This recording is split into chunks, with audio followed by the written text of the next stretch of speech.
Hello and welcome everyone. We're here today to speak about a very important topic, the protection of the data of your patients.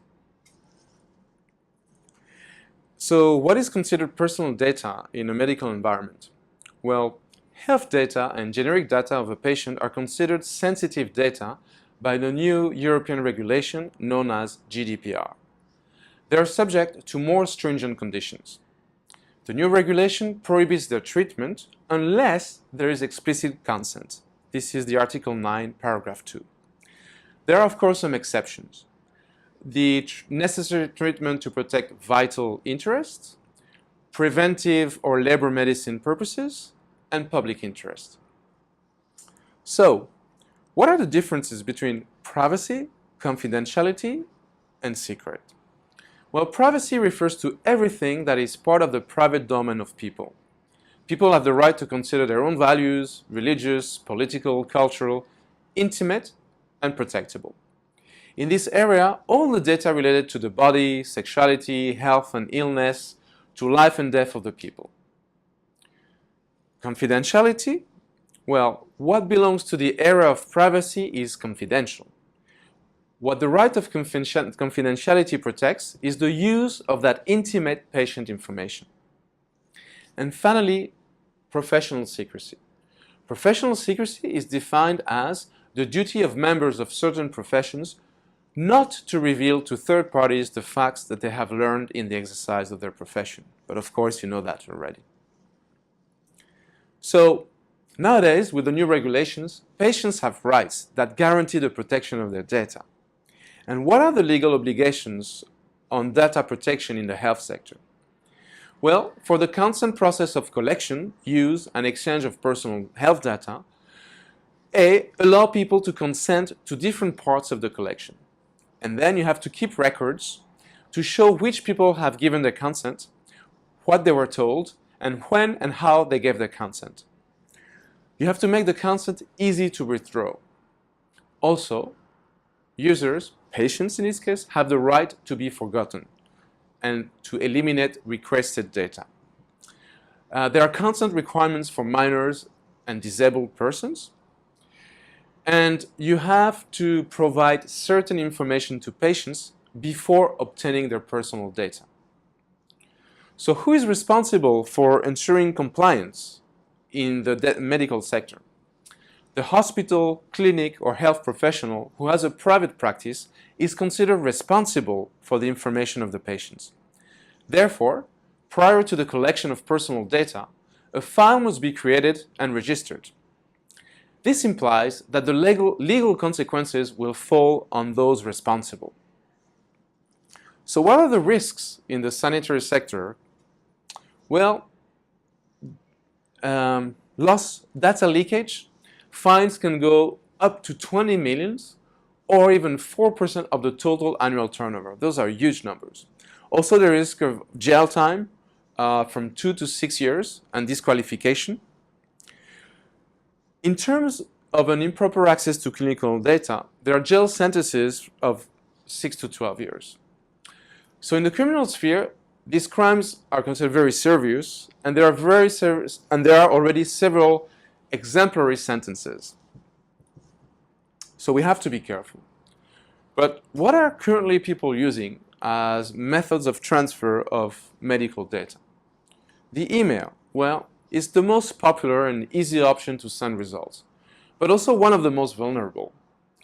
When being deposited in third-party servers, doctors cannot be held responsible for them.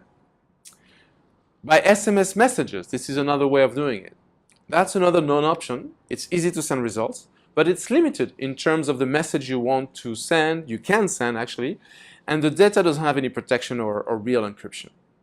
So the privacy law now considers that confidential data must travel encrypted. This is a requirement.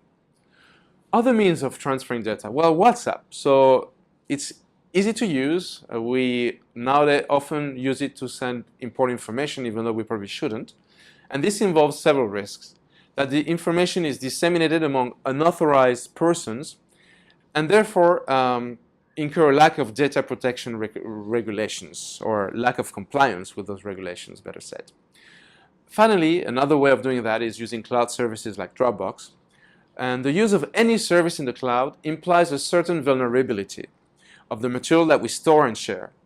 In fact, any security breach that compromises an access account to that service, well, will imply that the information of the patients could be exposed. So, let's go to some tips, because we have talked about the law, the risks, the duties that we have, but let's see how we can do to better protect ourselves, right? So those are just daily tips that you can use. The first one is very obvious, but sometimes the obvious is what we need to do, is to avoid informing third parties about the health of your patients, unless of course they have consented or there is a legitimate justification, just like, for example, the exceptions we saw at the beginning of this presentation. Also, when you leave the office, you have to make sure you log out of your computer. You never know who might break into your office at night, and make sure you log out so they won't have access to your information. Another good thing to do is to not throw documents with personal data in the bin, in the wastebasket. It's better to destroy them with a machine that does that, or to follow the procedure implemented in your medical center. And last but not least, as you might have guessed, one important step to take nowadays, not only to protect yourself from hackers, but also to comply with the laws, is to use data encryption. This is extremely important.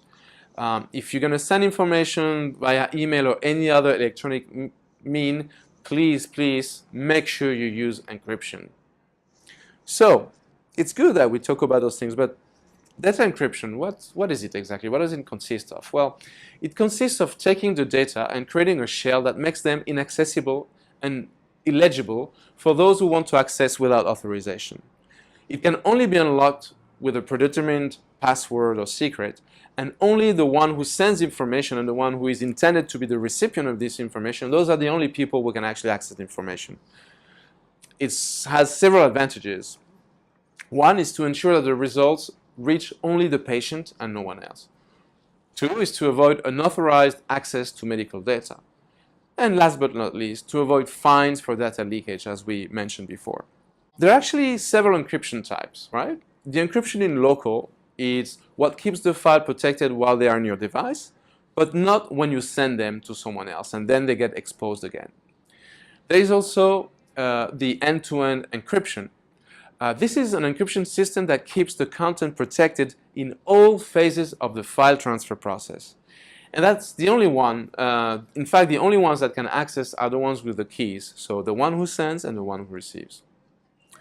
So great, now we know that we need to use encryption, but what would be great also is to have some kind of solution to use it, right? So one of them is HushApp. This allows you to send files easily and safely to other professionals and to your patients. They don't have to have the application, they don't have to register, they can just receive the application very simply and also very securely. We use end-to-end encryption, the one that I just explained before, so it reinforces the protection of medical results and protects the center or professional from a fine or a complaint. So it really it protects the information and also protects you from any wrongdoing.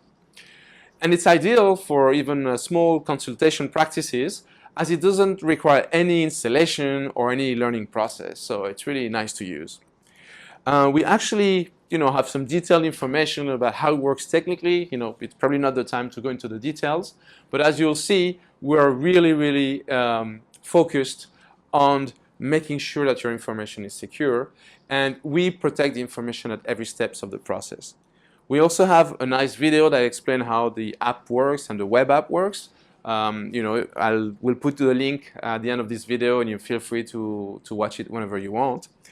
And pretty much, I'd like to finish by thanking you for your time and wishing you to continue with your happy practice, of being with your patients, and now having the peace of mind that you don't need to worry about the security, because that's something we can take care of, because that's what we do best, and you can focus on what you do best, which is providing the best advice to cure and prevent diseases for your patients. So thank you so much for your time, and feel free to contact us, calling us, emailing us with any question. Thank you so much again. Have a good day.